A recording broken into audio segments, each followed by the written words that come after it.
大家好，欢迎大家来到同在。今天我们来分享的话题是：什么人可以做牧师或执事？当我们来到教会，发现教会有这样的一些工作人员，有牧师，还有执事。一般来说呢，给人的感觉，牧师是这间教会中最大的那一位，负责牧养这个教会。那么除了牧师以外，还有一些专职的同工负责教会的各种事务，这些人呢可能就是执事。当然了，除了牧师和执事以外，还有很多的同工。一般来说，给人感觉是教会的牧师和执事这种职位是固定的，而其他的一些同工有可能是流动性的。那么什么样的人可以做牧师或者可以做执事呢？圣经中是不是可以找到答案呢？今天我们就来针对这个问题跟大家分享一下。我们今天分享的经文是提摩太前书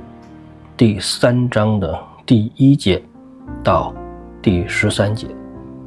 那么纸本圣经中呢，有这样的小标题，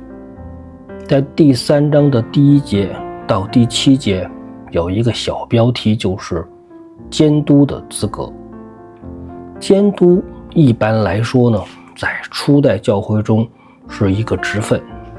那么我们可以理解为今天教会的牧师实际上就相当于圣经中的监督。监督这一词呢是希腊文，那么在希伯来文呢，我们之前在旧约中经常看到长老。监督跟长老在新约中呢经常是来回互换着使用，所以我们一般认为在新约圣经中，监督和长老一词基本上是等同的。那么对于一间教会来讲，监督是负责牧养这个教会的，所以监督的职分是很重要的。那么在提摩太前书的第3章第8节到第13节有一个小标题，是执事的资格。这里边所讲的是什么人可以做执事。那么一般教会界会认为，保罗最后的这几封书信，提摩太前书、提摩太后书和提多书，被称之为教牧书信。当然也有一部分人不认可这3封书信是教牧书信，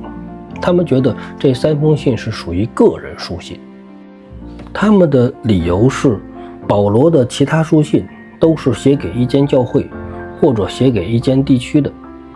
那么只有这几封书信呢是写给个人的。按理说，写给一些普世教会的或者写给一个地方教会的更容易被看作成是教牧书信，但是呢，他们认为这几封书信只是写给个人的，完全是属于私人书信。那么他们认为呢，把这些定义成教牧书信是有问题的。今天我们不来做这个评断，但是呢，我想跟大家说的是，这3封书信对于当代教会的管理和领导是非常重要的。既然这3封书信对于教会的管理有非常重要的作用，我们就应该好好的看一看这些书信到底在写些什么。因为保罗这个时候身处罗马的监狱，也是他生命中最后的一段阶段了。提摩太可以看作是保罗的接班人。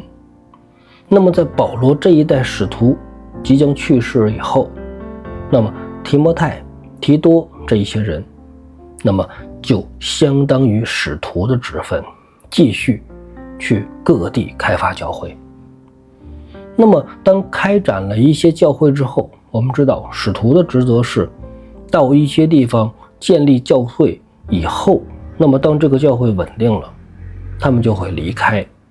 那么他们会在教会中选拔一些人来牧养教会。那么这里边就是讲的是保罗告诉提摩太，你选人应该怎么选。在一群兄弟姐妹中，什么样的人可以选出来领导这间教会？什么样的人可以被选出来帮着管理这间教会？所以这几卷书信是非常有用的。我们还是先把这段经文呢跟大家读一下。提摩太前书第3章，人若想得监督的职分，就是羡慕善功，这话是可信的。做监督的必须无可指责，只做一个妇人的丈夫，有节制，自守，端正，乐意接待远人，善于教导，不因酒滋事，不打人，只要温和，不争竞，不贪财，好好管理自己的家，使儿女凡事端庄顺服。人若不知道管理自己的家，焉能照管神的教会呢？初入教的不可做监督，恐怕他自高自大，落在魔鬼所受的刑罚里。监督也必须在教外有好名声，恐怕被人毁谤，落在魔鬼的网罗里。做执事的也是如此，必须端庄，不一口两舌，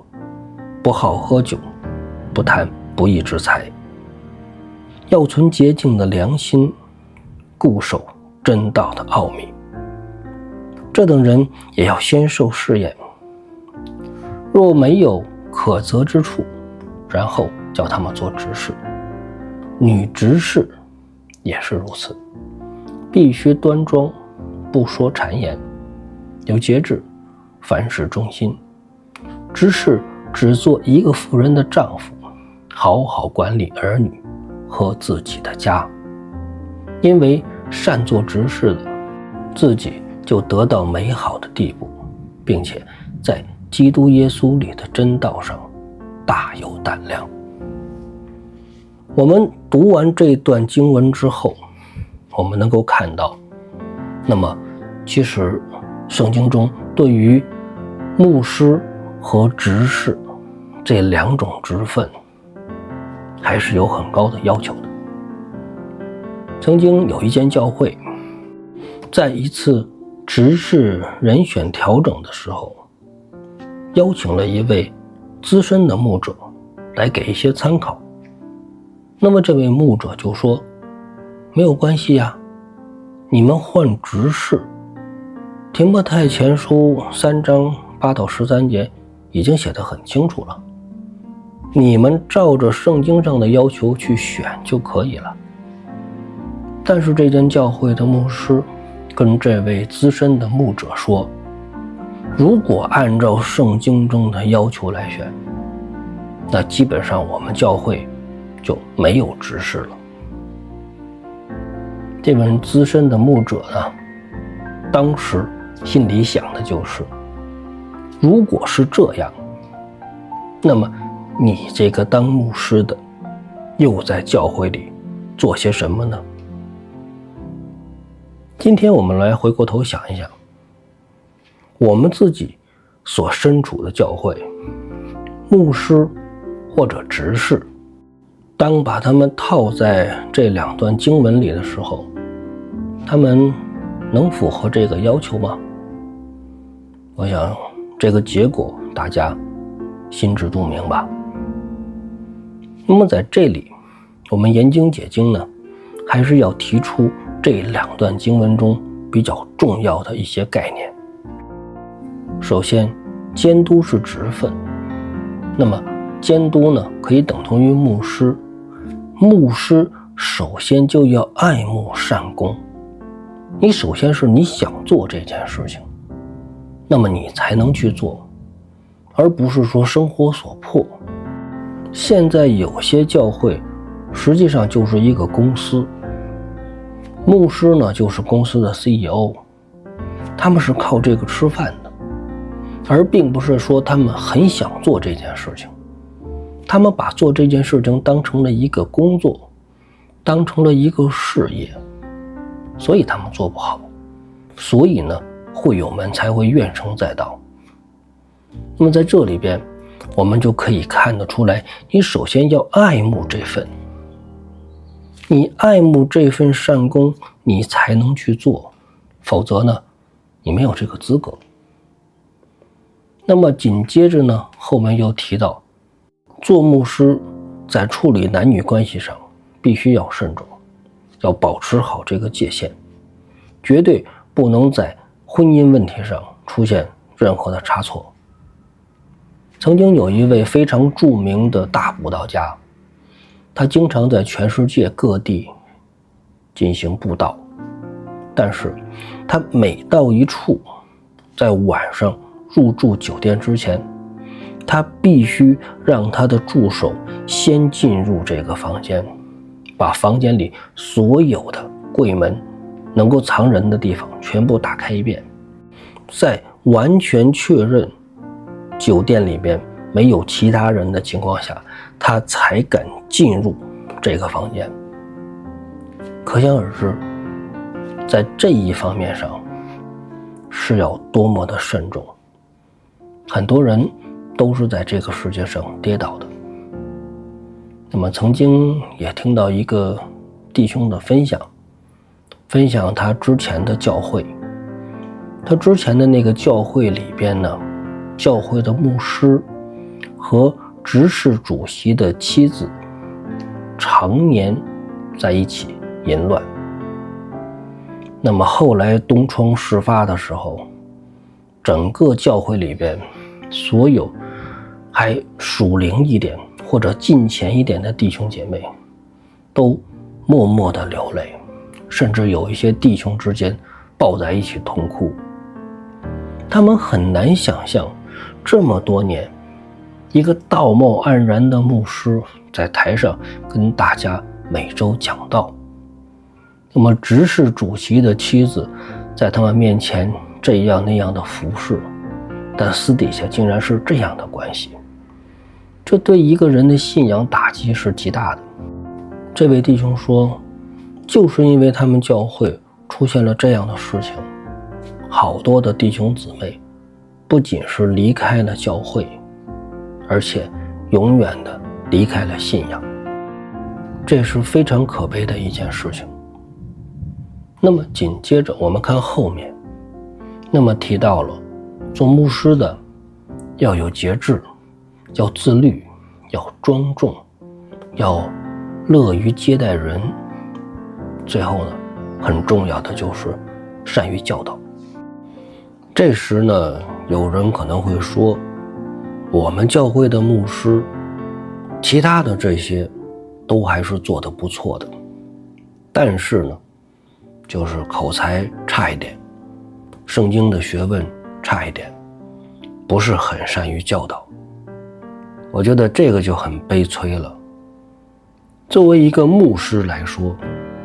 那么教导是他的首要的职责。也就是说，一个牧者如果不会教导，不会讲道，圣经不熟，那么他怎么做牧者呢？现在我们很多人看圣经都会选择性失明，他只看他愿意看到的经文，但是他不愿意看到的经文，他就选择视而不见。圣经中明明白白地告诉大家了，做监督，一个教会的领袖必须要善于教导。如果他在这方面有缺陷的话，那么他就不适合做这个位置。现在呢，很多的教会的确存在这样的问题，很多教会的牧者并不是神呼召的，有的是凭借他的一腔热情，有的是各种生活的原因，那么他选择了成为一个牧师，但是呢，他本身真的没有这方面的恩赐。所以说，求神怜悯吧。我们希望做会众的都能好好的研读圣经。我们更希望做牧者的也应该能够好好的研读圣经。那么紧接着这一段的后面就说了不喝酒啊，不打人啊，要温和呀，与时无争啊，不要贪财呀，这些都是基本的一些个性格特质了。紧接着呢又提到了要好好管理自己的家，自己的儿女呢应该敬重顺服。其实在这一点呢，有些时候不得不提的是，有一些牧者对于子女的教育上的确还是存在问题的。当然我们不能说因为这个孩子是牧者的儿女，我们就对他的要求比别人要高，这个是不合适的。因为牧师是牧师，牧师的孩子就是牧师的孩子，你不能用牧师的标准来要求他的孩子。但是呢，起码很多的事情他要有敬畏，他要顺服。现实生活中呢，的确是有一些教会牧者的孩子在教会中呢，就是比较有优越感的不怎么爱搭理人，各个方面呢显得有一点骄傲，或者呢有一点孤傲。求神怜悯吧。就是越是做牧者的孩子，就越是应该谦卑温和。那么在后边呢就提到了，如果这个牧者自己的家都管理不好，怎么能管理好神的教会呢？教会是每个信徒的家，是我们所有基督徒的家。那么在地上的时候呢，好多时候都是由牧者来带领。牧师呢就好像这个家里边的一个家长一样。那么一个牧者没有能力管理好自己的小家，当然也没有能力管好教会这个大家。紧接着后面提到，初信主的不可以做监督，恐怕他骄傲，落在魔鬼所受的刑罚里。那么这里边提到的重点就是说呢，作为一个人，如果你想全职的奉献给主，那么你想全职的做牧养的工作，那么还是需要一定的沉淀的。人都是骄傲的，有一些比较敬虔的基督徒，在圣经读过几遍，研究过一段时间了以后，真的就会变得骄傲。他会觉得好像这圣经呢自己也懂了，似乎教会的牧者都很多问题上没有自己那么明白，所以呢就会产生一定的骄傲的情绪。那么在这里呢，的确圣经呢提醒了我们，如果你真的想奉献给主的话，还是需要沉淀的。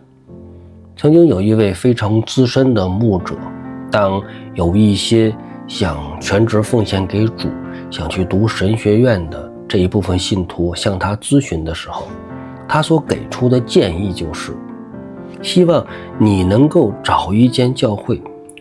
在一间教会全职的服侍3到5年之后，你再决定是否去读神学院，而不是有这个感动了以后直接去读神学院。很多从神学院读出来的神学生，最后真正牧会的时候，会遇到很多瓶颈，遇到很多的问题。那么如果你一开始就在教会里边做服侍的话，经历了过牧养和牧会的这种艰辛，你再去读神学院，相对来讲是比较合适的。那么在这一段最后就提到了，做监督的必须在教外有好名声，免得被人毁谤。那么在这一点呢，我就不过多的解释了，这句话呢大家都看得明白。接下来我们来看一下做执事的要求。我们知道教会里都是有执事的，那么什么样的人比较适合做执事呢？首先呢，我们就要明白执事是什么。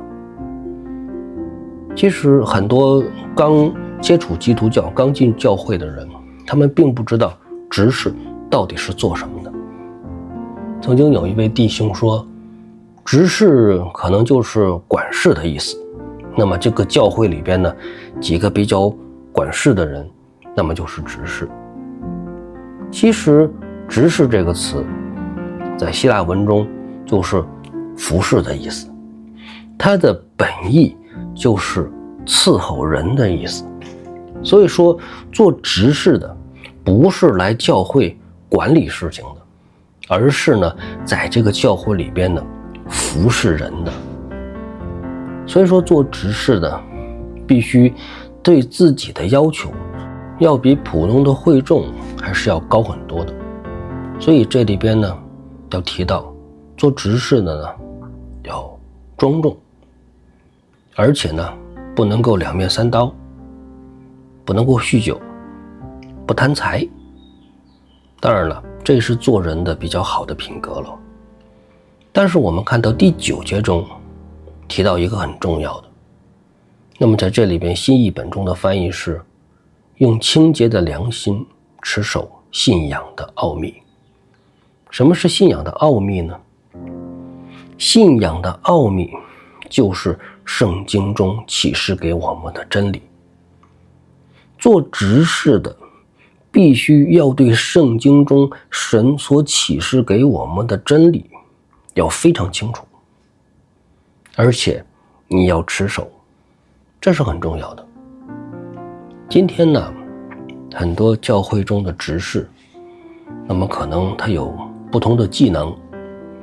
可能呢比较好用热心，但是呢很多人对于圣经的真理并不熟悉，或者说他们对信仰、对于真理、对于圣经都不是很熟悉，更像是一个童工，而不像是能够服侍人的。服侍人的，那么首先他在信仰上他要站立得住，你才能去服侍人。你不是一个清洁工，你不是一个打杂的，而是呢教会更多的是建造人的灵魂，而不是一个现实中的那么一个团队，一个俱乐部，大家在一起吃吃喝喝。所以呢很多世俗的教会它是这样搞的，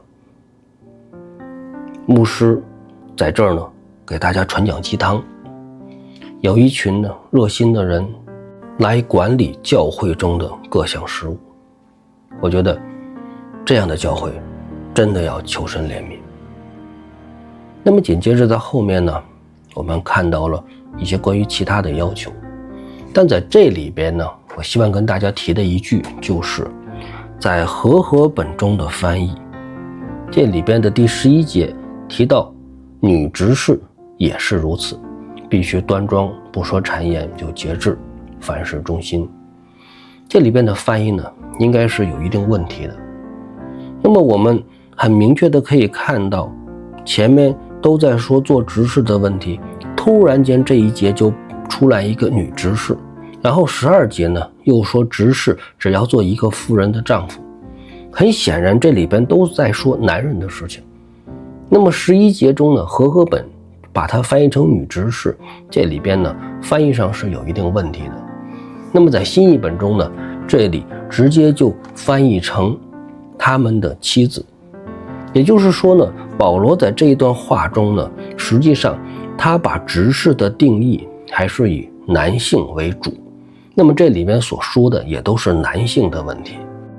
所以从第8节到第13节，如果我们把执事的定义都把它放在一个男性的一个位分上，就比较好理解了。11节呢说的是不仅执事要这么做，执事的妻子也要有一定的要求，这样的话一整段话就比较通顺了。那么执事中呢，有一部分的要求跟监督是一样的，有一部分要求呢它是不一样的。但总体来说，我不知道大家是否发现了这个问题。我们现实生活中，如果一间教会里边真的能够把这里边所有的要求都满足的这种情况的人其实真的不多。今天这样的一个社会，这样的一个世界中，人都有各种各样的不足，几乎很少有人能够做到无可指责，很少有人能够做到有节制或者自律，这都是非常难的。那么是不是当代教会中没有这样的人选，圣经中给我们的启示就过时了呢？我们是不是要这样理解呢？其实我觉得有些时候我们读圣经的时候，还是要想办法去解开圣经中这段话到底想要告诉我们什么事情。也就是说，这个真理，这种亮光要把它解开。其实在这里边呢，我特别想到的一个就是，其实很多文字上的要求是死的，但是呢，真理的要求却只有一个。我们看到在旧约中有很多的律法，那么我们知道旧约时犹太人都是要守律法的，但是犹太人守律法能够持守吧？能够把所有的律法这里边所规定的事项他们都能做到吗？其实是做不到的。那么我在之前的原来如此的节目中呢，也跟大家分享过，神给犹太人赐下律法，并不是让他去遵守的，因为人没有办法完完全全的遵守律法。神是想告诉犹太人，靠人自己律法是没有办法持守的。但是呢，你要明白，靠人不行，但是靠神是可以的。人性是有弱点的，唯有完完全全的信靠神，你才能做到你做不到的事情。其实这里边的道理是一样的。如果你真的拿这个条条框框去框人的话，我觉得现实中也真的没有几个人能够完完全全的达到这样的标准。但是不是他有一条做不到，那么这个人就不合格，就不能用他呢？其实不是的。这段话我们来解经的时候，所有的研经解经都必须要符合圣经启示给我们的真理，这个是非常重要的。如果不在神的真理之中，那么你的研经解经也只不过是你的一厢情愿，或者是你的人生哲学，你自己的道理，而不是神的道理。其实我们是不是可以换成另外的一个角度来思考这些问题？是不是这一段话中想告诉我们的是，教会中的牧师、执事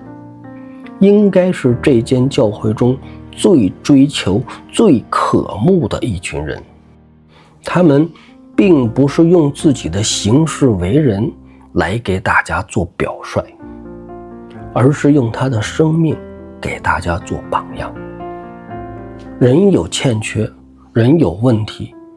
都不是大的问题，关键是人要渴慕，人要追求。只有不断的渴慕和追求中的人，你才有办法成为神眼中的完全人，你才能更加的靠近神。那么有些人比较喜欢喝酒，晚上喜欢喝2口，有些人呢多少有一点贪心，有些人呢可能各种各样的原因脾气不好，或者呢有些人呢笨嘴拙舌。但是是不是这些人就一定不能做牧师和执事的呢？我觉得不一定。你只要去求，你去渴慕，你去追求，我想神都会给你他应该给你的那一份。所以真的要求神怜悯。我们每个人都想为神所用，但是呢，很多人真的不知道神给你的那一份是什么。所以说，不管是教会里做牧师的，还是做执事的，我想事工导向，这都是一个很严重的一个问题。真正神所喜悦的人，应该是7分追求，3分事工，这才是神所用的。当然，这句话不是圣经里面的话，这个7跟3也不是圣经里的东西。我们只要是明白，我们作为基督徒来讲，不管你是做牧师，你是做执事，你还是搞什么样的机构，还是传福音如何，我们在地上最重要的事情还是要不断的追求，应该把大部分的时间和精力用在追求神、渴慕神，而不是放在事工上。所以有时候呢，我跟大家所讲的这些话，希望大家也能明白我的这些话所表达的意思，希望大家也不要咬文嚼字，没有意义。我想跟大家说的也就是这样的一个道理。牧师和执事应该是教会中最为追求、最渴慕的那几个人，如果不是这样，这一定就是问题。所以弟兄姊妹们，我们要真的看一下我们所在的教会中，我们教会的牧师，我们教会的执事，真的是这个教会中最渴慕的那几个人吗？如果不是，求神怜悯。